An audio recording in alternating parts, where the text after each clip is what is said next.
Masih ada? Nggak ada ya? Di sini nggak ada ya? Kalau di brosurnya Urindo sih masih ada, Bu. Oh, masih ada. Ini, Cash Pro ada nggak kalau Cash Pro?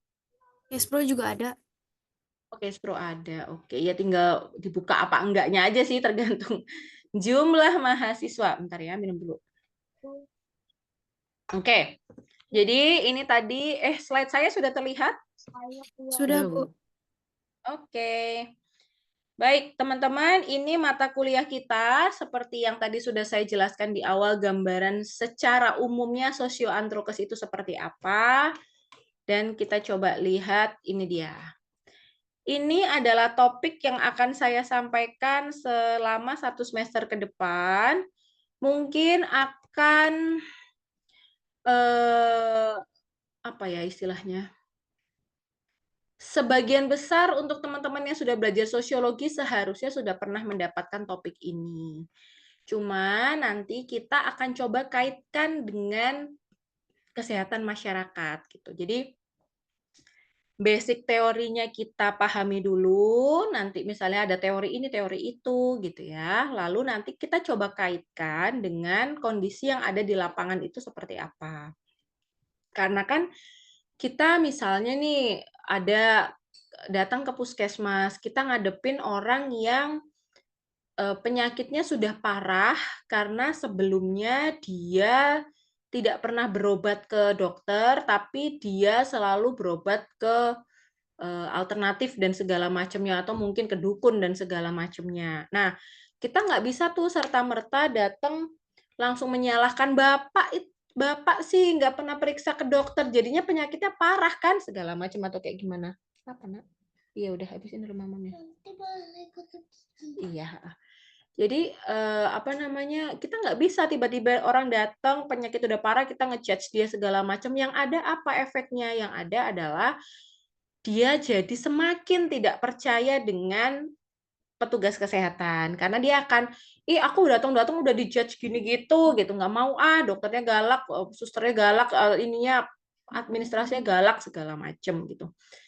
Tapi kalau kita ingin membuat memang masyarakat itu jadi lebih aware dengan kesehatan mereka, maka ketika mereka datang, kita harus nerima dulu dengan segala macam kondisinya. Nggak usah yang tiba-tiba langsung datang ngejudge, itu nggak bisa. Kita harus tanya dulu kenapa dia begini, apa yang membuat dia begitu, dan segala macamnya. Sampai nanti kita bisa bertutur, oh Bapak, Bapak baiknya nanti begini dulu ya, ini kita obati dulu. Nanti setelah diobati, Bapak kita bantu lagi ya, biar tidak sampai kambuh lagi penyakitnya. Nah, fungsi Kesmas tuh di situ. Kalau kayak misalkan area kesehatan itu kan ada 4 ya, promotif, preventif, kuratif, dan rehabilitatif. Kuratif dan rehabilitatif memang menjadi areanya para dokter, teman-teman dari kedokteran, karena mereka yang tugasnya adalah mengobati. Nah, ranah kita adalah di bagian promotif dan preventif. Bagaimana caranya biar orang itu jangan sampai sakit. Kalau dia sudah sakit, gimana caranya sakitnya nggak jadi parah. Ketika dia sudah sembuh, dia masih bisa produktif. Intinya kan gitu prinsipnya Kesmas.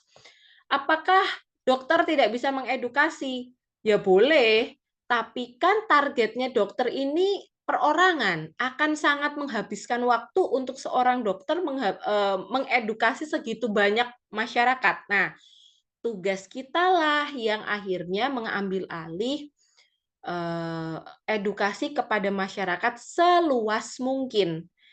Tapi masalahnya banyak hal-hal yang terjadi di lapangan yang membuat kita itu tidak bisa sembarangan edukasi masyarakat. Kita nggak bisa sembarangan nyuruh, Pak berhenti merokok mulai besok. Pak buang sampah jangan sembarangan, harus di tempatnya.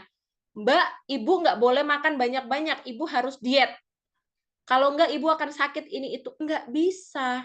Kalau misalnya kita memberikan edukasi kayak gitu, selain kita jadi tidak dipercaya lagi, itu orang-orang mah kabur semua, gitu loh. Jadi itu kenapa kita belajar bagaimana caranya mengedukasi, bagaimana caranya kita bertutur kata, bagaimana kita merumuskan materi yang akan kita sampaikan, bukan yang Kalau bahasa Jawa itu sendiko dawuh, yang kalau bos nyuruh, misalnya atasan nyuruh, "Mbak, besok tolong bikin materi presentasi tentang diabetes." Terus tiba-tiba kita selesai bikin dalam 1 hari. Itu nggak seperti itu, gitu.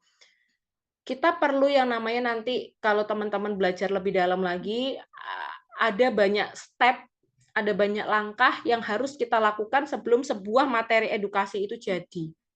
Mulai dari, apa ya istilahnya, analisis situasi namanya. Ada namanya analisis situasi. Analisis situasi itu bagaimana kita mendapatkan gambaran siapa sih sasaran kita gitu. Siapa sih masyarakat yang akan kita kasih edukasi, karakternya bagaimana, perilakunya bagaimana dan segala macam. Sampai nanti akhirnya materi contohnya kayak diabetes tadi itu pun jadi gitu. Nah, dulu anggaran kesehatan itu banyak di kuratif, di pengobatan. Tapi kan jebol ya lama-lama anggaran kesehatan kalau cuma ngobatin orang. Sedangkan kalau kita mengedukasi orang akan lebih mudah. Bebannya BPJS seharusnya akan lebih murah ketika orang-orang itu sehat dan nggak banyak yang berobat. Kan begitu kan kalau dipikir secara logika. Akhirnya mulai booming tuh kesehatan masyarakat.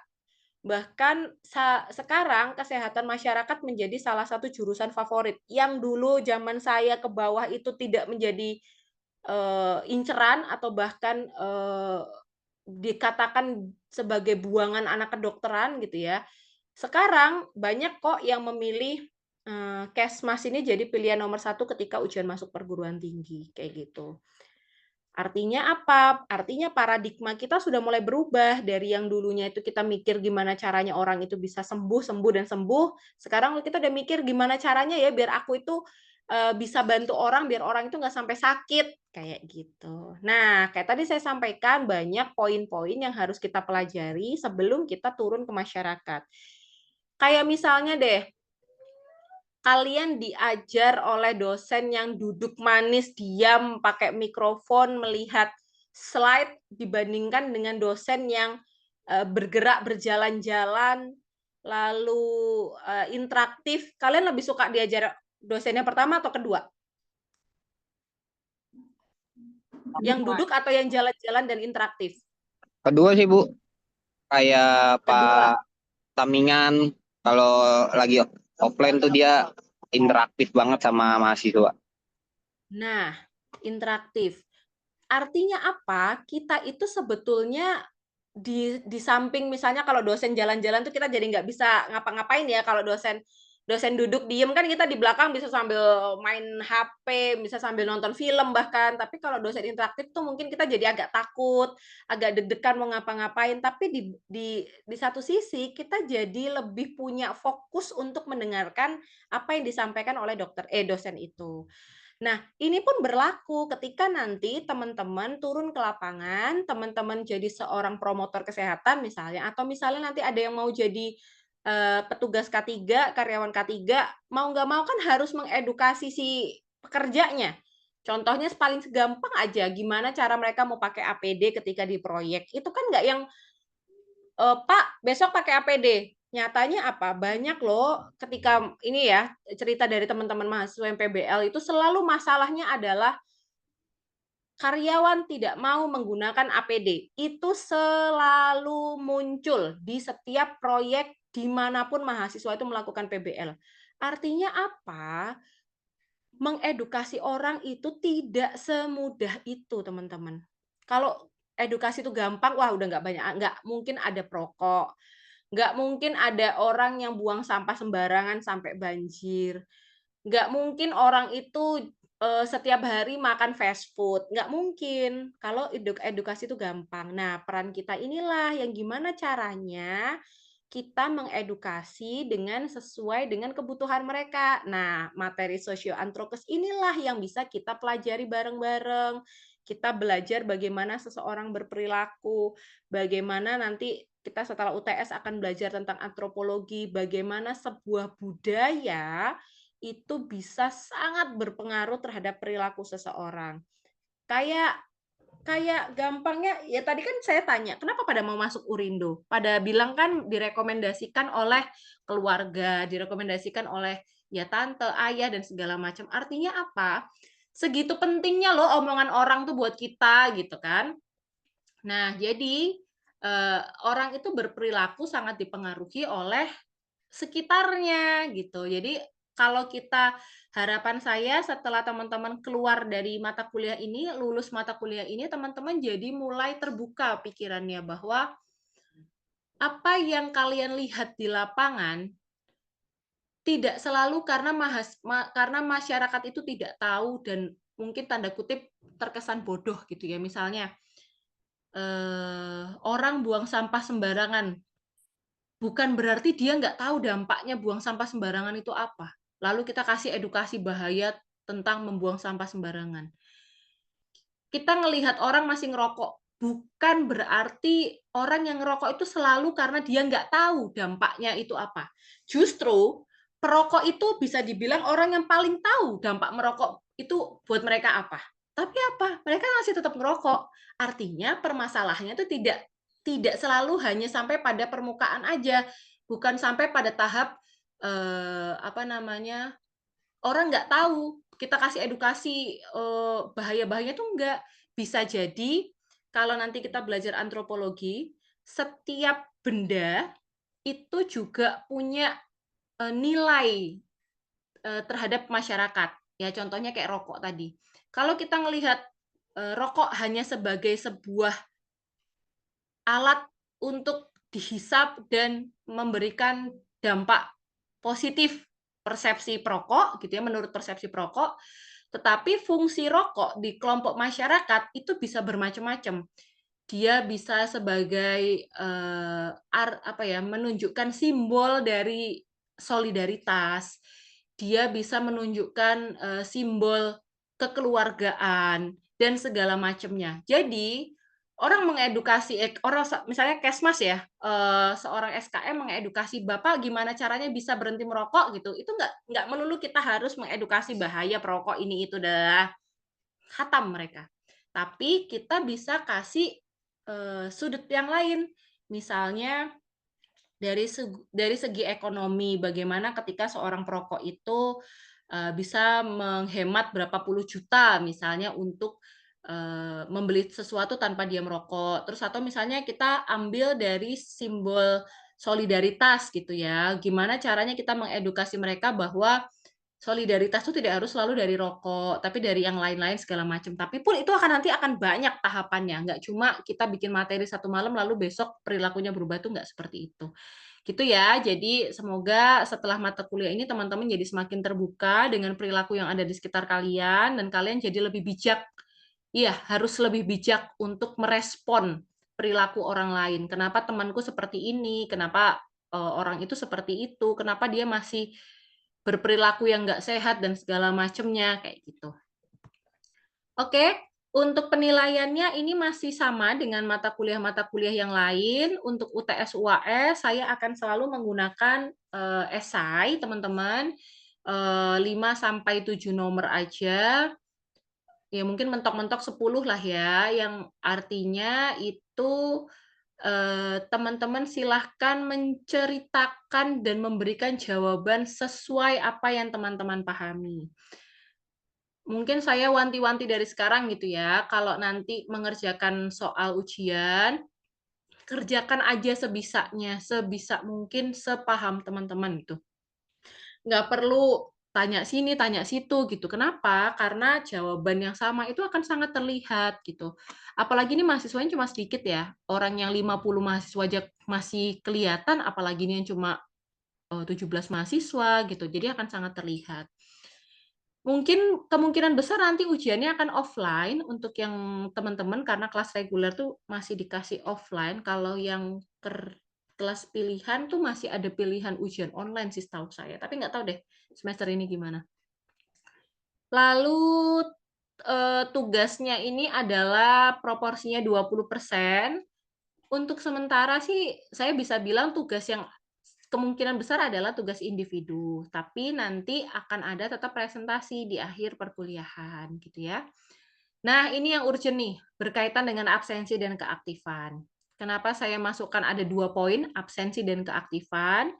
Karena yang akan saya nilai itu bukan hanya kehadiran. Jadi kalau teman-teman full hadir 14 pertemuan, lalu pasti akan dapat nilai 100 gitu, enggak. Kalau misalnya teman-teman hadir full, tapi teman-teman tidak pernah menjawab, tidak pernah bertanya, tidak pernah memberikan feedback, ataupun sharing pendapat, dan segala macamnya, itu paling mentok saya bisa kasih antara 75 sampai 80.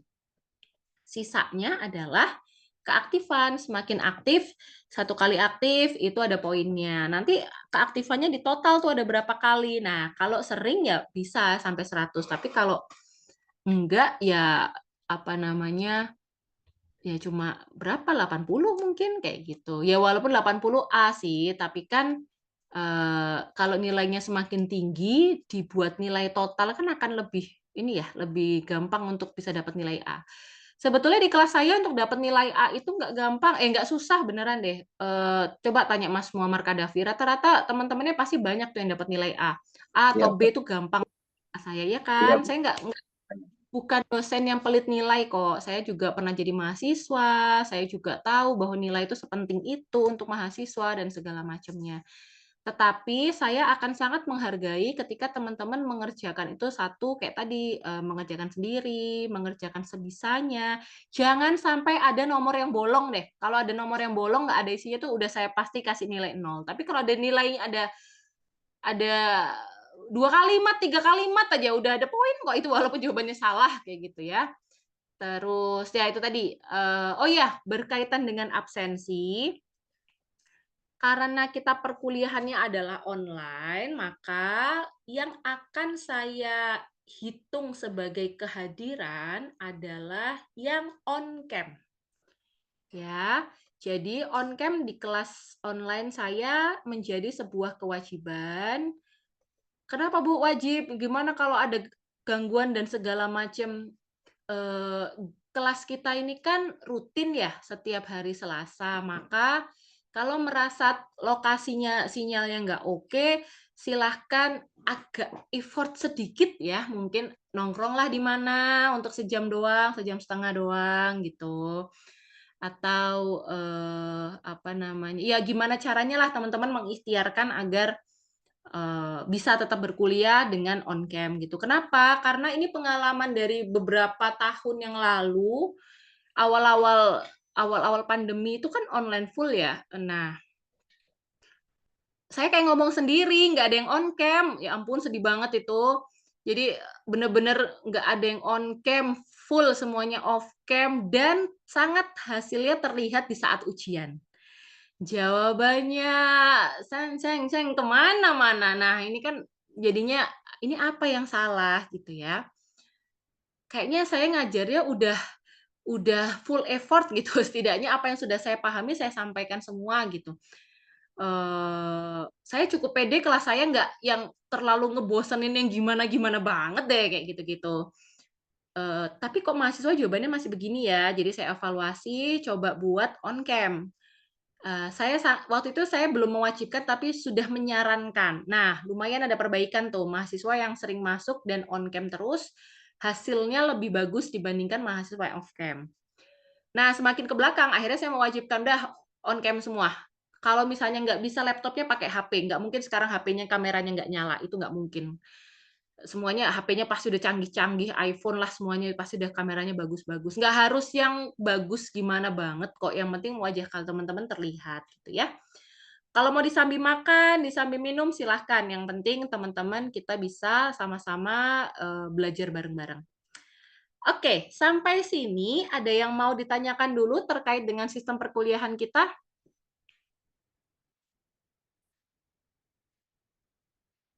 Nggak ada? Oh, satu lagi. Kalau ada yang mau bertanya, nggak usah nunggu saya selesai ngomong ya. Teman-teman boleh, kalau misalnya malu raise hand atau malu open mic, boleh tulis di kolom chat ya. Ketik aja chatnya di situ. Atau ya kalau misalnya pengen menjelaskan lebih panjang berkaitan pertanyaan, boleh raise hand. Eh, nggak harus nunggu saya selesai. Misalnya saya lagi di sela-sela jelasin gini, teman-teman mau nanya gitu, nggak apa-apa, monggo. Karena pengalaman kalau nanyanya di belakang-belakang itu suka lupa, nanyanya apa ya, kayak gitu. Jadi tadi mau Bu Dini jelasin yang mana ya? Ini pertanyaan saya kayak udah nggak nyambung deh kayak gitu-gitu. Jadi better teman-teman tanya di saat itu langsung aja. Ini proses pembelajarannya seperti biasa untuk yang tugas kelompok. Sepertinya semester ini nggak ada dulu lah. Mungkin individu, tapi ya udah nanti saya coba atur lagi ya. Mohon maaf Bu Nini, Iya, gimana? saya ini kan lagi nganterin adik keponakan saya sekolah ya Bu. Ini saya mau arah pulang, saya mohon pengertiannya, saya mau matikan dulu. Oke, nanti on cam lagi ya. Ya, Headset nyala nggak? Headset. saya pakai headset kok, Bu. Oh iya, hati-hati tapi ya, jangan sampai suaranya terlalu gede. Fokusnya tetap jalan juga. Hati-hati ya. Makasih ya Bu. Oke. Nah, oke kita masuk ke materi ya teman-teman. Karena minggu lalu kita tidak ada perkuliahan, jadi saya gabung nih. Silahkan ada yang mau mencoba menjelaskan sosiologi itu apa sih? Gitu. Udah kita spill loh di awal-awal tadi. Ada yang mau mencoba? Mbak Desma siap-siap mencatat ya siapa-siapa saja yang on cam, yang bertanya dan juga menjawab. Izin menjawab, Ibu. Boleh. Mungkin sosiologi itu adalah suatu ilmu yang mempelajari perilaku manusia dan masyarakat di dalam kelompok seperti keluarga, suku bangsa, negara, sama hingga organisasi politik. Mungkin seperti itu, Bu. Sosiologi juga itu mungkin mempelajari struktur, proses sosial, serta perubahan-perubahan. Mungkin seperti itu, Oke. Bu. Sip, terima kasih Mbak Desma sudah terjawab ya. Lebih spesifik ada struktur sosial, terus juga tadi kehidupan sosial manusia, masyarakat gitu. Artinya apa? Nah, kalau misalnya kita lihat dari katanya, sumber katanya gitu ya, dari sosius dan logos, yaitu mereka sosiologi ini adalah ilmu yang mempelajari atau membahas berkaitan dengan masyarakat. Nah, artinya sasaran kita ini bukan lagi satu atau dua orang. Yang kita pelajari itu adalah sekelompok orang, kumpulan-kumpulan manusia. Jadi bukan fokus pada satu manusia atau satu individu, tapi lebih kepada pola interaksinya bagaimana, kelas-kelas sosial yang ada di dalamnya itu apa, efeknya apa, dan segala macamnya apa. Ya udah nanti dimakan lagi. Gitu ya.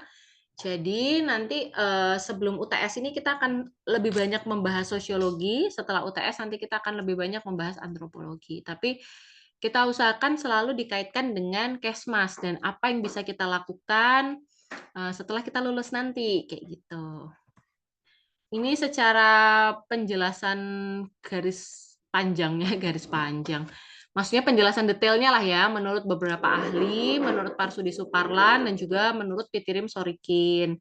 Pada intinya, ya sama-sama mempelajari sebuah kehidupan sosial, mempelajari kelakuan sosial, mempengaruhi pengaruh dan hubungan timbal balik antara gejala-gejala sosialnya, dan itu dilakukan secara sistematik. Artinya apa? Artinya kita mempelajari pola-pola masyarakat itu bukan dilihat hanya dari satu sudut pandang, dari kenapa dia begini, kenapa dia begitu, lalu kita langsung menyimpulkan itu enggak. Tapi kita bisa melihat dari alasan dia begitu. Bagaimana orang-orang di sekitarnya, supportnya seperti apa, apakah lingkungannya itu sudah mendukung dia untuk berperilaku atau tidak, apakah fasilitasnya pun juga sudah apa namanya sudah mendukung dia juga atau tidak. Jadi banyak yang bisa kita apa istilahnya ya, banyak yang bisa kita perhatikan, banyak bisa kita pelajari dari sebuah kelompok masyarakat saja gitu ya. Intinya adalah ilmu yang mempelajari masyarakat, perilaku, hubungan, dan pengaruh timbal balik antara individu dan keluarga, struktur sosial, dan juga proses sosial. Ini mungkin slide saya agak banyak-banyak ya, tapi saya harap teman-teman bisa mengambil intisari-intisarinya aja. Kayak ini. Jadi kalau misalnya kita lihat, manusia itu kan makhluk sosial. Dan sejak kapan dia menjadi makhluk sosial adalah ketika seorang individu itu lahir ke dunia. Kalau teman-teman ngelihat budaya yang di masyarakat, itu tuh kan anak bayi baru lahir itu kan udah dikasih upacara segala macam kan. Artinya apa? Ini anak baru brojol gitu kan, baru brojol banget, udah dikasih upacara-upacara, udah diikutkan dalam konteks budaya-budaya yang ada. Mau nggak mau ini anak kayak udah sebagai individu kayak nggak punya kuasa gitu ya. Ya gimana, tapi memang itulah masyarakat itu seperti itu. Kita yang baru lahir, orang lahir di Jawa, orang lahir di Sumatera, orang lahir di mana-mana itu mungkin punya tradisi yang berbeda. Nah, nilai-nilai yang sudah diajarkan sejak dari bayi sampai kita ya sepanjang kita hidup itu nanti akan terbawa terus-menerus. Yang artinya apa? Setiap value dari keluarga itu bisa jadi berbeda-beda. Semakin dia dewasa, semakin banyak ketemu banyak orang, semakin mungkin orang itu mendapatkan intervensi-intervensi dari orang lain. Gitu. Tapi kalau misalnya orang itu sudah punya kebiasaan yang mendarah daging, akan sangat susah diubah ketika menjadi dewasa. Ketika dia dewasa. Itu kenapa edukasi pramukas itu paling gampang, bukan paling gampang, paling bagus disampaikan sedini mungkin, seanak kecil, sekecil mungkin gitu, anak SD misalnya. Karena apa? Karena efeknya itu akan terbawa sampai dewasa. Orang dewasa yang membuang sampah masih sembarangan, bisa jadi ketika kecil dia tidak dibiasakan untuk membuang sampah ke tempat sampah. Coba deh kalian perhatiin, kalau misal atau mungkin kalian coba iseng-iseng wawancara gitu ya. Dari kecil nggak mereka diajarin buang sampah sembarangan atau misalnya sejak kecil mereka diajarkan nggak buang sampah ke tempatnya, atau mungkin value itu tidak sempat disampaikan oleh keluarganya gitu, atau ya lebih sesederhana dia melihat orang tuanya tidak melakukan hal itu gitu ya. Jadi kehidupan merubah perilaku manusia itu adalah menjadi pekerjaan yang sulit karena kebiasaan itu bukan sebuah hal yang gampang diubah dan membutuhkan edukasi ataupun meyakinkan seseorang untuk berubah itu butuh waktu yang lama dan strategi yang lengkap gitu. Oke, nah ini coba teman-teman lihat poin yang kedua. Ini perlu dicamkan baik-baik dan diyakini dan dibawa seumur hidup. Sosiologi mempelajari apa yang terjadi, bukan apa yang seharusnya terjadi. Paham ya? Jadi, ketika kita belajar sosiologi, kita belajar legowo. Legowo itu berlapang dada untuk melihat kondisi-kondisi yang tidak sesuai dengan apa yang kita yakini. Dan ketika kita mempelajari hal itu, kita berusaha netral. Misalnya, kayak saya deh dulu. Saya orang Surabaya. Bisa dibilang Surabaya itu adalah salah satu kota besar, gitu kan. Saya hidup di lingkungan yang alhamdulillah sudah disupport oleh kamar mandi yang punya toilet gitu ya, ada WC-nya. Ketika dulu saya PBL ke salah satu daerah namanya Bondowoso di Jawa Timur, dengan desanya juga sebetulnya kalau dibilang jauh banget enggak, cukup maju peradabannya, tapi masih banyak masyarakat yang buang air besar di sungai. Tuh, kan? Kita pikir-pikir ini kok bisa ya, logika orang ini kayak mana nih? Kok buang air besar di sungai? Kok apa namanya itu? Oh iya, waktu itu akhirnya solusinya pemerintah pada kala itu karena orang-orang ini nggak punya WC di rumahnya. Oke, dibuatkan WC. Karena nggak punya, maka dibuatkan. Kan kalau kita berpikir gitu kan logikanya, ini orang nggak mau, dia orang buang air besar di sungai. Kenapa dia buang air besar di sungai? Karena dia nggak punya WC. Oke, kalau nggak punya WC, kita buatkan aja WC-nya. Kalau kita pikirkan logikanya begitu. Pertanyaannya, apakah dia akan mau menggunakan WC itu? Realitanya tidak. Nah, loh, artinya apa? Artinya tidak selalu apa yang terlihat itu sederhana, itu tidak sesederhana itu, gitu loh. Akhirnya, setelah digali lebih dalam lagi, apa sih yang membuat mereka tidak mau menggunakan WC yang udah ada di rumahnya, sudah dibangunkan oleh pemerintah itu, gitu ya. Rupanya ada banyak alasan akhirnya mereka tidak mau menggunakan. Mungkin ini akan coba teman-teman tebak deh. Apa yang membuat mereka tidak mau menggunakan WC-nya dan lebih memilih ke kali untuk buang air? Silahkan. Kalau teman-teman, bayangan teman-teman apa ya yang membuat orang berperilaku seperti itu? Karena ini Bu, kebiasaan dari kecil gitu. Terus nggak terbiasa untuk pakai WC yang di kamar mandi dalam rumah gitu.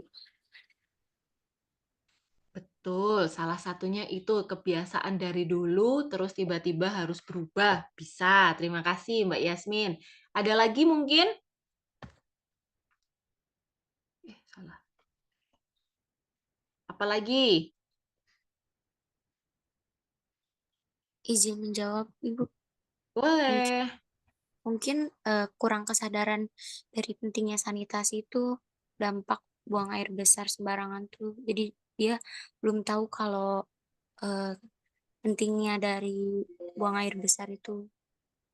Bisa masuk akal, karena orang tidak tahu efeknya apa gitu ya. Boleh, terima kasih Mbak Putri. Ada lagi yang mau mencoba menjawab?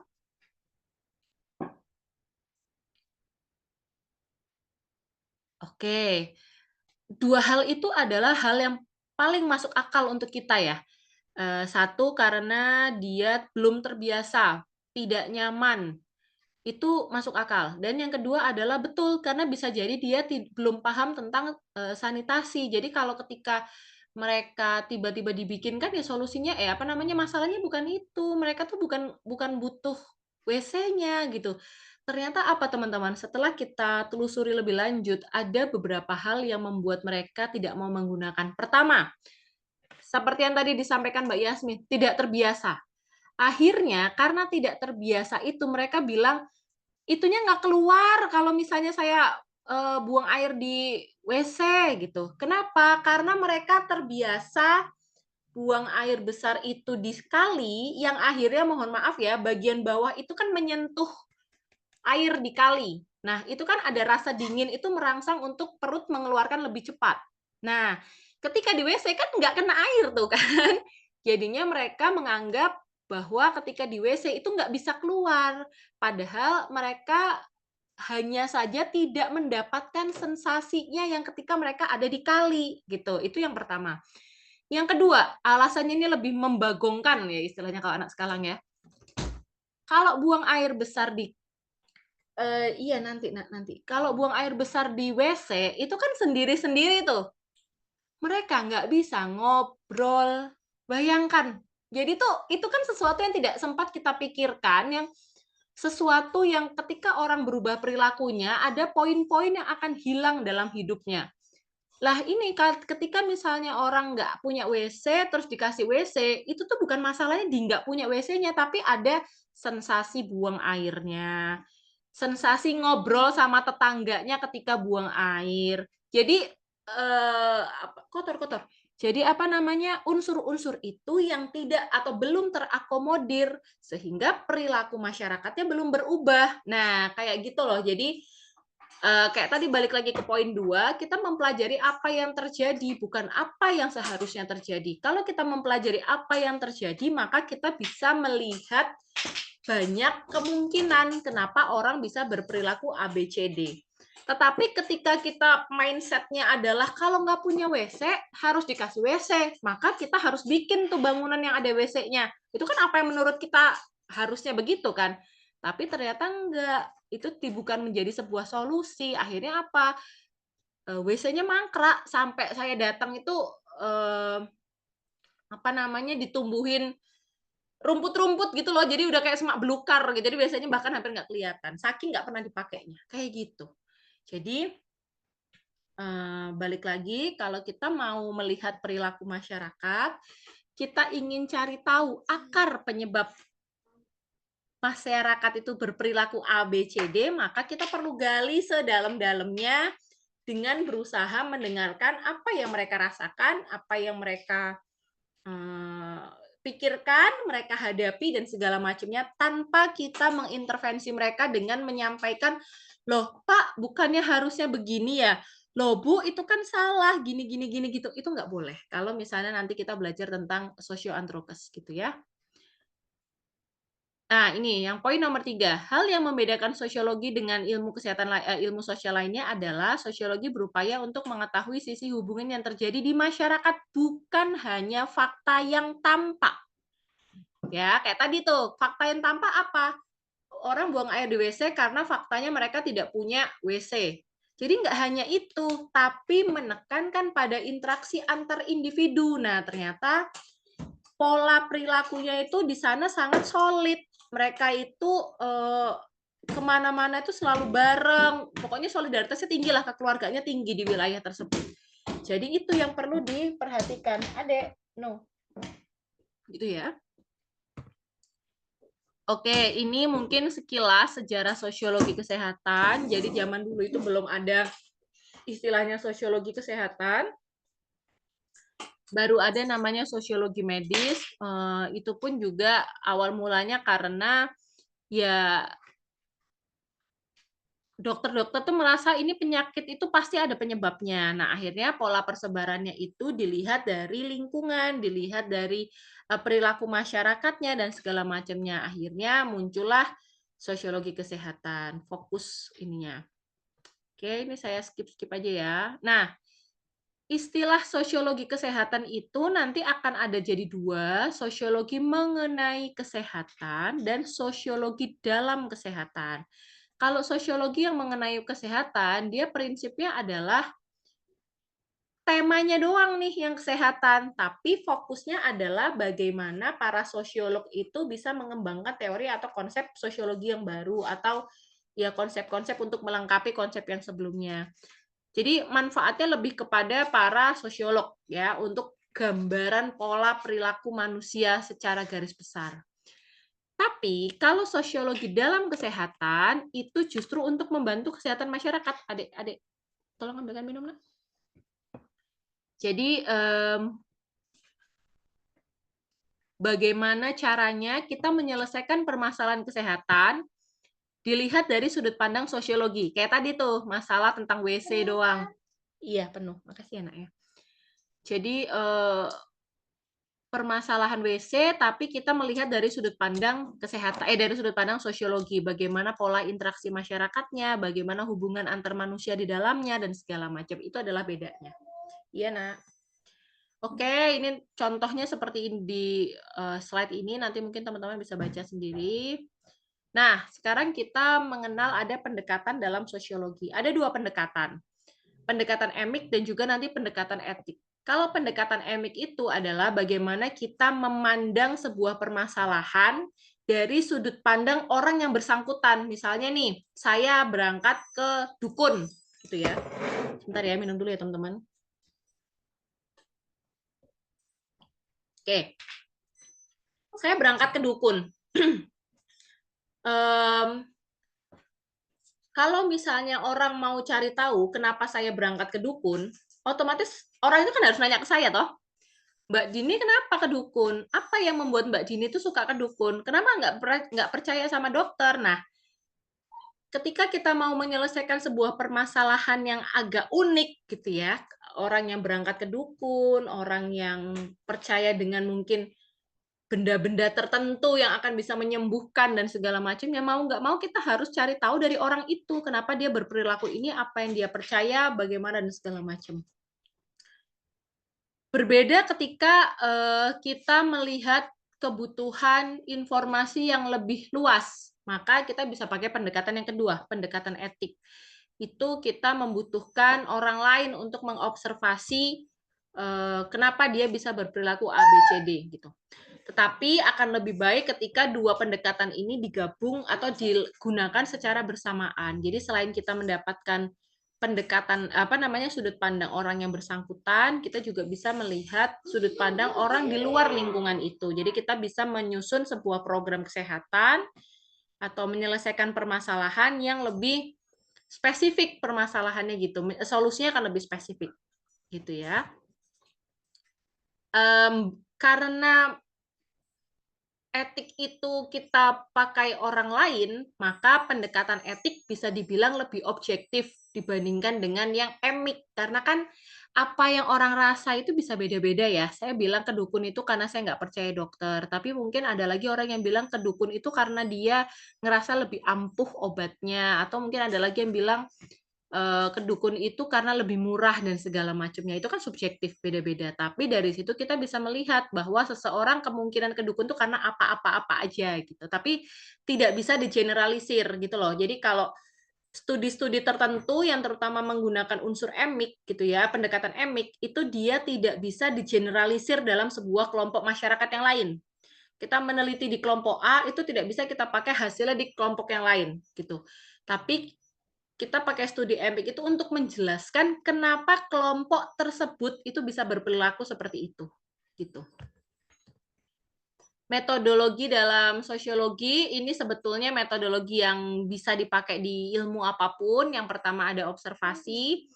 Observasi pun ini nanti teman-teman mungkin akan mengenal istilah observasi terbuka dan tertutup. Saya nggak tahu deh, nanti teman-teman akan dapat mata kuliah metodologi penelitian kualitatif atau tidak. Yang pasti teman-teman akan dapat yang kuantitatif.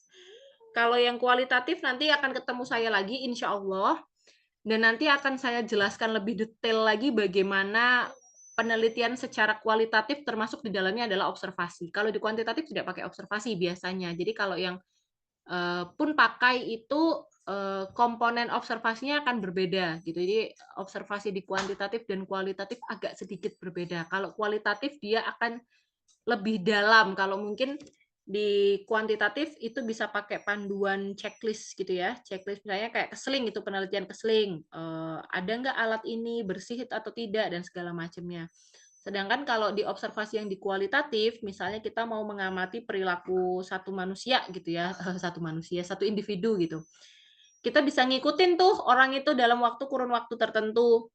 Observasi itu nanti ada yang terbuka dan tertutup. Kalau terbuka itu artinya dia tahu kita lagi observasi dia, maka ada kemungkinan orang itu akan menyembunyikan perilaku aslinya sampai dalam kurun waktu tertentu. Akhirnya untuk mengatasi atau mengurangi permasalahan itu kita bisa memanjangkan waktu observasi. Artinya yang harusnya sebulan, tapi dalam sebulan itu kita merasa orang ini perilakunya masih belum aslinya, maka kita bisa mundurkan lagi sampai mungkin seminggu, 2 minggu. Nah, orang itu akan ada titik jenuhnya. Ketika orang yang, gini loh, bohong itu kan perlu effort ya. Bohong itu nggak gampang loh aslinya. Menutupi sesuatu hal yang tidak benar itu tidak gampang aslinya. Nah, apalagi perilaku.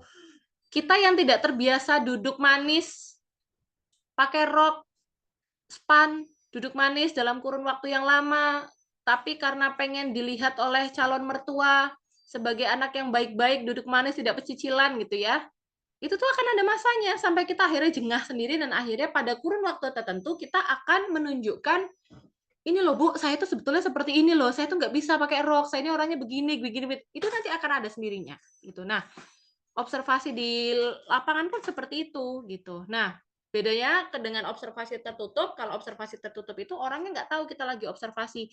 Cuma biasanya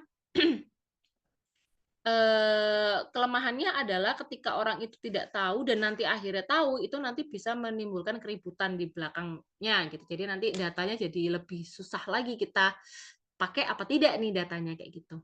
Yang kedua, metode cross-seksional, ini berkaitan nanti dengan cara kuantitatif, ini rata-rata teman-teman mahasiswa skripsinya pada suka pakai cross-seksional.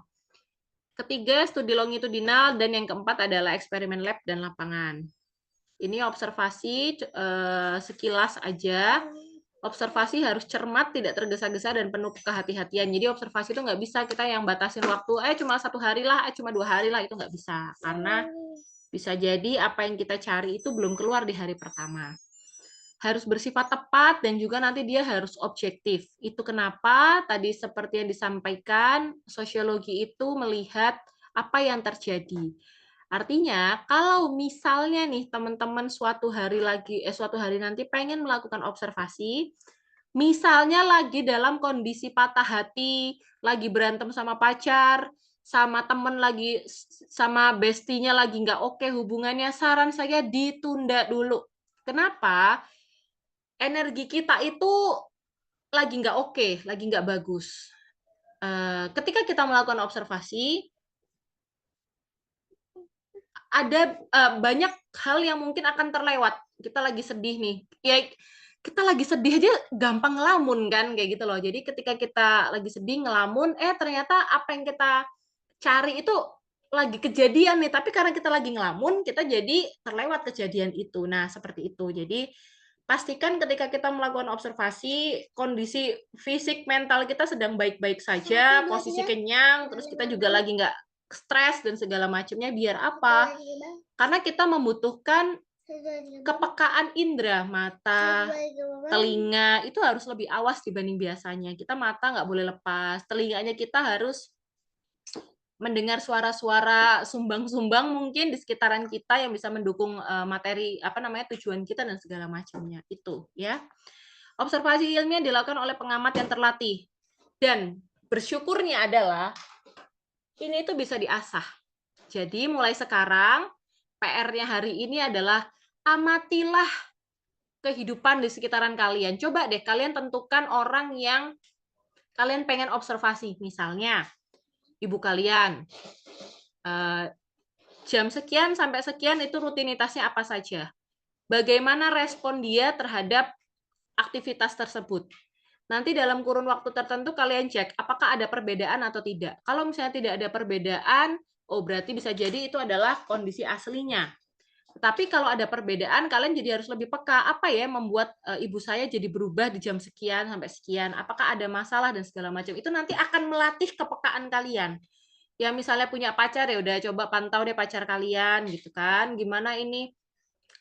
Apalagi yang cowok tuh, perhatikan tanggal-tanggal di setiap bulan. Wah, tanggal sekian sampai tanggal sekian kok pacarku ngomel-ngomel aja ya. Kenapa ini ya? Terus misalnya, spesifik pacarku itu suka emosi di jam makan siang. Oh, jangan-jangan dia lapar. Coba kita kasih makan ya gitu. Kalau habis kasih makan gimana? Oh, happy. Oh, berarti dia kondisi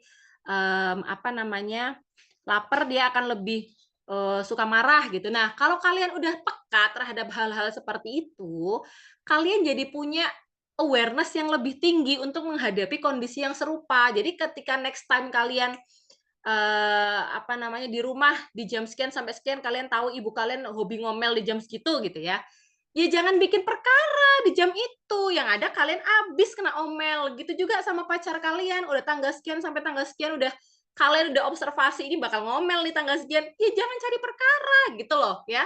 Jadi observasi itu tidak harus selalu berada dalam sebuah penelitian yang kalian itu settingnya adalah ilmiah. Enggak, itu bisa kita latih lewat kebiasaan kita atau aktivitas kita sehari-hari aja. Kayak gitu ya.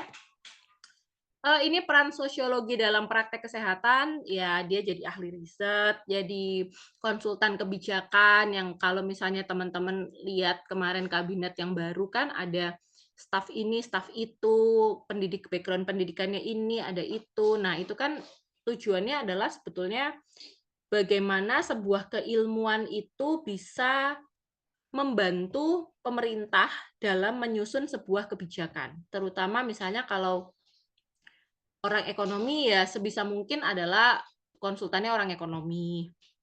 Orang kesehatan ya dari orang kesehatan. Karena apa ya? Karena balik lagi bagaimana kita merumuskan sebuah kebijakan yang sesuai dengan kondisi lingkungannya. Jadi teknisi dan juga jadi pendidik. Nah, manfaat sosiologi. Yang pertama mempelajari cara orang meminta pertolongan. Kayak tadi, kenapa kita perlu memahami bagaimana alasan orang berangkat ke dukun dan segala macamnya adalah kita jadi punya pola. apa yang membuat seseorang itu ke pengobatan alternatif dan dampaknya seperti apa. Kalau misalnya dia bilangnya, kita udah dapat pola nih dari wawancara banyak orang, kita dapat pola bahwa ada rasanya ketidakpercayaan terhadap para medis karena mungkin sering disebutkan, dimention ketika wawancara, para medisnya jutek-jutek. Nah, artinya apa? Artinya kita kan harus merubah paradigma itu toh, bagaimana caranya kita menciptakan atau membuat para medis ini menjadi orang yang ramah dan terkesan sangat dekat gitu loh.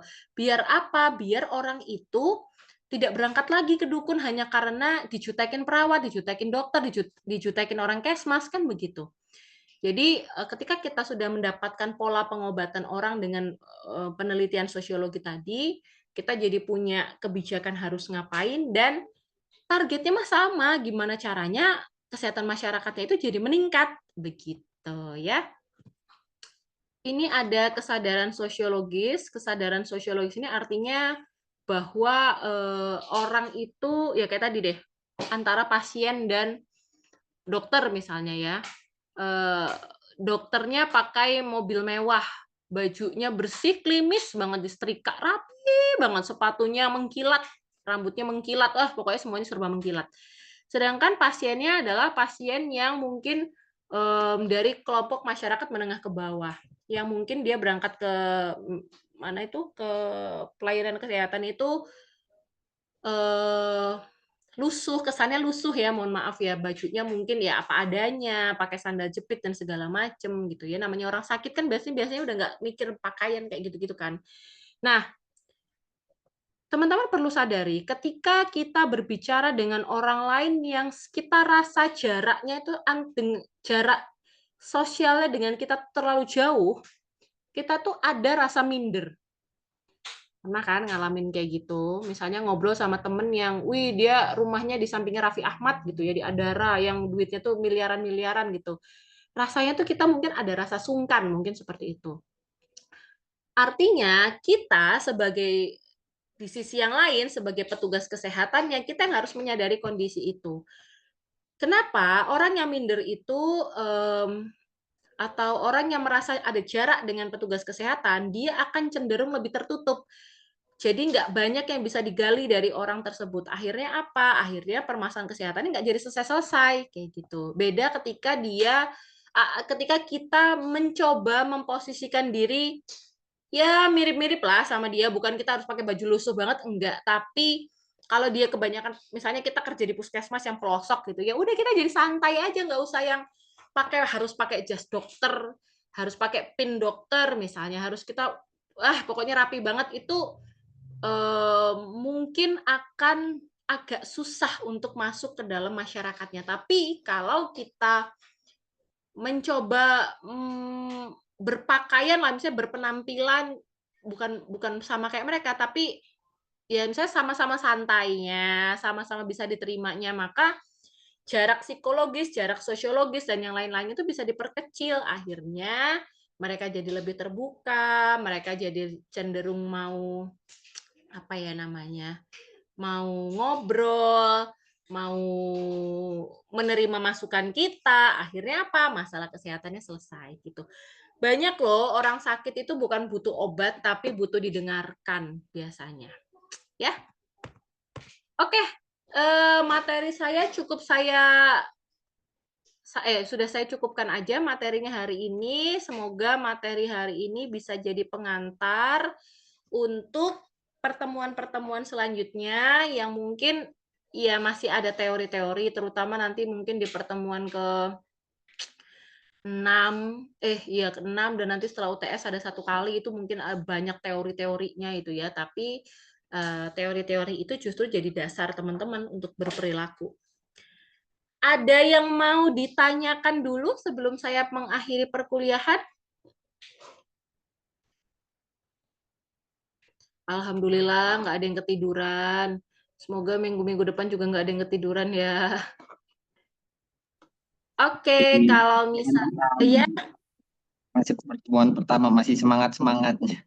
Iya, itu biasanya begitu. Coba nanti pertemuan kedua ada udah mulai 1 off cam, 2 off cam. Wah, itu pokoknya Mbak Desma boleh screenshot kapan saja. Jadi siap-siap kalau nanti ternyata ter-screenshot Mbak Desma tidak on cam, ya saya kan patokannya hasil screenshotan ya. Jadi ya siap-siap, berarti nanti akan saya anggap ya mungkin hadir, tapi akan saya kasih tanda kalau itu off cam.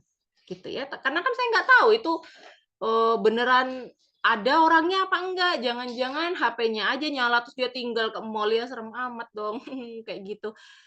Oke ya, teman-teman, kalau misalnya tidak ada, semoga semangatnya sampai masih ada terus sampai akhir perkuliahan, karena saya suka ngajar mata kuliah sosial karena itu sangat lebih mudah untuk kita terapkan di kehidupan sehari-hari.